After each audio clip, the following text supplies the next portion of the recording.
Winters है और winters में डैंड्रफ और हेयर फॉल ये तो लगा ही रहता है। इनसे हम कैसे छुटकारा पा सकते हैं अगर आप जानना चाहते हैं तो पूरी वीडियो ज़रूर देखिएगा।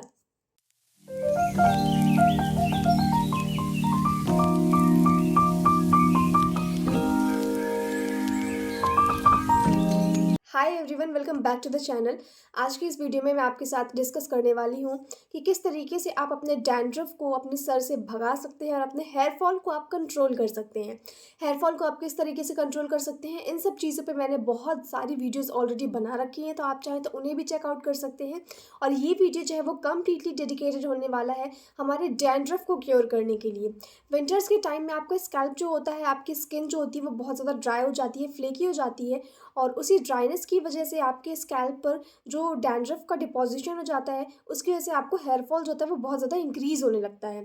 तो इस हेयर फॉल को अगर आप रोकना चाहते हैं, अपनी हेयर थिनिंग को आप कम करना चाहते हैं, तो उसके लिए सबसे इम्पॉर्टेंट चीज़ ये होती है कि आप अपने सर पर हो रहे जो डैंड्रफ है उसको सबसे पहले क्योर करें। तो अब हम देखेंगे कि किस तरीके से आपको इस डैंड्रफ को क्योर करना है। So for the DIY hair mask जो आज हम प्रिपेयर करने वाले हैं, इसके लिए हमें चाहिए होंगे सिर्फ दो इंग्रेडिएंट्स। आपको पता है कि मैं बहुत ज़्यादा लॉन्ग या फिर बहुत ज़्यादा लेंदी जो मेथड्स होते हैं उनको अप्लाई नहीं करती हूँ, उनका यूज़ नहीं करती हूँ जल्दी। बहुत रेयर ही ऐसे आपको DIY रेमेडीज़ मिलेंगे जो बहुत ज़्यादा लॉन्ग हो या बहुत ज़्यादा आपको टाइम कंज्यूमिंग हो। मैं हमेशा ट्राई करती हूँ कि मेरी जो पूरी फैमिली है उसको एक छोटी सी क्विक सी रेमेडी मैं करके दूँ जिससे उन्हें बेस्ट रिजल्ट्स मिले, ताकि उनका टाइम भी बचे और उनको रिजल्ट्स भी काफ़ी अच्छे मिले। तो सबसे पहले यहाँ पर हम ले रहे हैं नीम लीव्स। आपको यहाँ पर लेना है नीम की पत्तियाँ। नीम आपके आसपास कहीं ना कोई पेड़ आपको ज़रूर मिल जाएगा। आप जाइए वहाँ से, आप कम से कम 4 to 5 जो आपके स्टेम्स हैं ना, आप उनको लेकर आइए, नीम स्टेम्स को आप लेकर आइए। और उसके बाद उसको अच्छे से वॉश करिए। वॉश करने के बाद उनकी जो पत्तियाँ हैं आप उसको तोड़ करके रख लीजिए। और नेक्स्ट हमको इसमें ऐड करना है हनी। तो यहाँ पर मैंने नीम लीफ जो है वो ले ली है। आपको इसे एक मिक्सर ग्राइंडर में लेना है। हमने यहाँ पर नीम लीव्स जो है वो ऐड कर दी हैं और इस पर हमको थोड़ा सा ऐड करना है पानी। आपको बहुत ज़्यादा पानी नहीं इसमें मिलाना है, थोड़ा सा पानी मिलाना है ताकि इसकी जो कंसिस्टेंसी जो है वो एप्लीकेबल हो जाए। थोड़ा सा आपको जब मिक्स करें तब आपको ये ईजी पड़े, इसलिए हम इसमें थोड़ा सा वाटर ऐड कर रहे हैं इसी कंसिस्टेंसी को मेंटेन करने के लिए। तो यहाँ पर मैंने थोड़ा सा वाटर जो है वो ऐड कर दिया है। अब इसके बाद हम इसे अच्छे से ग्राइंड कर लेते हैं और ग्राइंड करने के बाद कुछ इस तरीके का जो पेस्ट है वो हमें मिल रहा है यहाँ पर।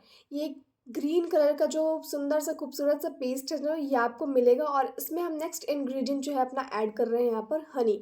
हनी आपको इसमें अप्रॉक्सीमेटली 2 टेबल स्पून ऐड कर देना है। अगर आप इतना ही प्रिपेयर कर रहे हैं तो या तो फिर आप रेशियो ऊपर नीचे कर सकते हैं अपने हेयर लेंथ की अकॉर्डिंग या फिर आपकी हेयर डेंसिटी कितनी है उसके अकॉर्डिंग। आपको सिर्फ इसे स्कैल्प पर ही अप्लाई करना है, लेकिन अगर बच जाता है तो आप इसे लेंथ पर भी अप्लाई कर सकते हैं, कोई हार्म नहीं होने वाला है। तो आप इसकी जो क्वांटिटी है वो इतनी प्रिपेयर कीजिए कि ये एटलीस्ट आपके स्कैल्प को अच्छे से कवर कर सके, और बच गया तो लेंथ पर आप इसे आराम से लगा सकते हैं बिना किसी प्रॉब्लम के। तो यहाँ पर हमने जो है ये मास्क पूरा प्रिपेयर कर लिया है। अब मास्क प्रिपेयर करने के बाद हमने दोनों इंग्रेडिएंट्स को अच्छे से मिक्स कर दिया। मिक्स करने के बाद यहाँ पर आपको अपने बालों को अच्छे से डिटैंगल कर लेना है। सुलझे हुए बालों पे आपको इसका एप्लीकेशन करना है।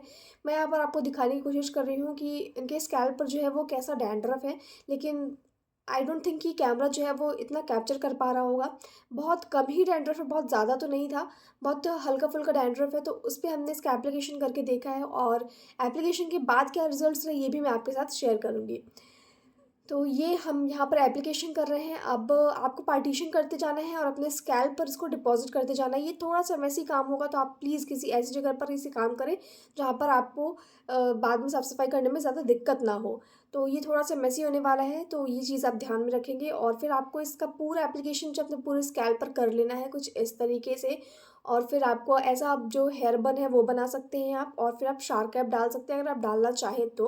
अदरवाइज़ आप ऐसे ही कंफर्टेबल हो तो आप ऐसे ही इसे रहने दीजिए। आपको पूरा बन बना लेना है, अगर बच जाता है तो लेंस पर भी अप्लाई कर लेना है, कोई हार्म नहीं है। और फिर इसे आपको छोड़ देना है अपने स्कैल्प पर फॉर अबाउट 40 to 45 मिनट्स, ठीक है। मिनिमम आप 30 मिनट्स आप इसे रख सकते हैं, लेकिन मैक्सिमम आप इसे 45 मिनट्स ही लेकर जाएँ, उससे ज़्यादा ज़रूरत नहीं है हमें। ये मोर देन इनफ होगा, इतना टाइम हमारे स्कैल्प पे ये काम कर देगा। आप सबको पता है कि नीम जो होता है ना वो कितना अच्छा होता है आपके स्कैल्प के लिए, कितना अच्छी उसमें प्रॉपर्टीज़ होती है, एंटी बैक्टीरियल प्रॉपर्टीज़ होती है, एंटी फंगल प्रॉपर्टीज़ होती हैं। नीम जो होता है ना वो सारे बैक्टीरियाज़ को, सारे फंगसेस को क्लियर करने में बहुत ज़्यादा कारगर होता है, बहुत ज़्यादा हेल्पफुल होता है ये। तो इसलिए हमने नीम का जो है वो यहाँ पर यूज़ किया है। अब जब आप शैम्पू कर लेते हैं तो उसके बाद रिज़ल्ट्स कुछ इस तरीके के आपको मिलते हैं। आप देखिए बालों में कितना शाइन आ गया है, कितने शाइनी लग रहे हैं बाल, कितने लस्ट्रस हो गए हैं, बालों का जो टेक्सचर है ना वो बहुत इम्प्रूव हो जाता है। फ्रिज़ जो होता है आपके बालों से वो चला जाता है, और आपके स्कैल्प पर जो डैंड्रफ की प्रॉब्लम है, जब आप इसका रेगुलर यूज़ करते हैं ना इस मास्क का, आप इसे हर हेयर वॉश में आप इसे यूज़ कर सकते हैं, कोई प्रॉब्लम नहीं होने वाली है। तो आप इसे तब तक यूज़ कीजिए जब तक आपका जो डैंड्रफ है ना वो पूरी तरीके से क्योर नहीं हो जाता है। मल्टीपल एप्लीकेशन जब आप इसके करेंगे, 4 टू 5 एप्लीकेशन जब आप इसके कर चुके होंगे ना, तब आपको डिफरेंस जो है ना अपने आप समझ में आ जाएगा कि डैंड्रफ तो बिल्कुल चला ही गया है। तो आप इसे डेफ़िनेटली एक ट्राई दीजिएगा। यहाँ पर रिजल्ट्स मैंने आपके साथ शेयर कर दिए हैं कि किस तरीके के आपको ये बाल दिख रहे होंगे। सेकंड चीज़ आप इसमें कर सकते हैं, जब आप अपना हेयर वॉश कर रहे होते हैं, जब आप शैम्पू कर चुके होते हैं, तो उसके बाद आप नीम की पत्तियों को पानी में डालकर उसे अच्छे से बॉयल कर लीजिए, और फिर वो जो बॉइल्ड वाटर है आपका नीम का, जिसमें नीम के सारे जो न्यूट्रिएंट्स हैं वो उसमें आ चुके हैं, उस डिकॉक्शन को आप लेंगे, और जब आप लास्ट रिंस करते हैं अपने बालों का, आपने अच्छे से पूरा शैम्पू कर लिया, इस मास्क को आपने अच्छे से निकाल दिया, शैम्पू हो गया, लास्ट रिंस जो होगा वो आप इस नीम वाटर से कर सकते हैं। मैंने यहाँ पर ऐड नहीं किया क्योंकि मैंने ये प्रोसेस फॉलो नहीं किया था, लेकिन आप चाहें तो आप इसे कर सकते हैं। एक लास्ट रिंस जो है वो आप नीम वाटर से आप कर दीजिए, और इसके बाद स्क्वीज़ कर दीजिए अपने बालों को, और फिर अपना टाल ड्राई कर लीजिए अपने हेयर्स को। तो आप ये स्टेप जो है वो ऐड कर सकते हैं। मैंने यहाँ पर ये स्टेप ऐड नहीं किया है टाइम की कमी की वजह से, लेकिन आप चाहें तो आप इसे ऐड कर लीजिए, ये आपको और भी बेनिफिशियल होगा। या आपके सर से जितना भी फंगस है, जितना भी डैंड्रफ का डिपॉजिशन है ना, ये उसे हटाने में और भी ज़्यादा हेल्पफुल होगा। मतलब बहुत फास्टली जो होगा वो आपका डैंड्रफ क्योर हो जाएगा।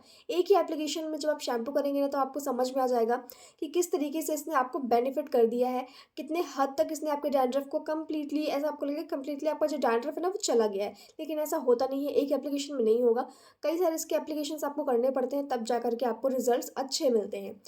तो आई होप कि आप इस रेमेडी को ट्राई करेंगे, और ये पूरी प्रेजेंटेशन आपको बहुत पसंद आई होगी। अगर आपको ये प्रेजेंटेशन अच्छी लगी है तो प्लीज़ वीडियो को लाइक कीजिए, चैनल को सब्सक्राइब कीजिए, और बेल आइकन को ज़रूर प्रेस करिएगा, ताकि आपको आने वाले जो वीडियोज़ की नोटिफिकेशन है वो मिलते रहें। मैं मिलती हूँ आपसे अपनी अगली वीडियो में। Till then take care and bye bye.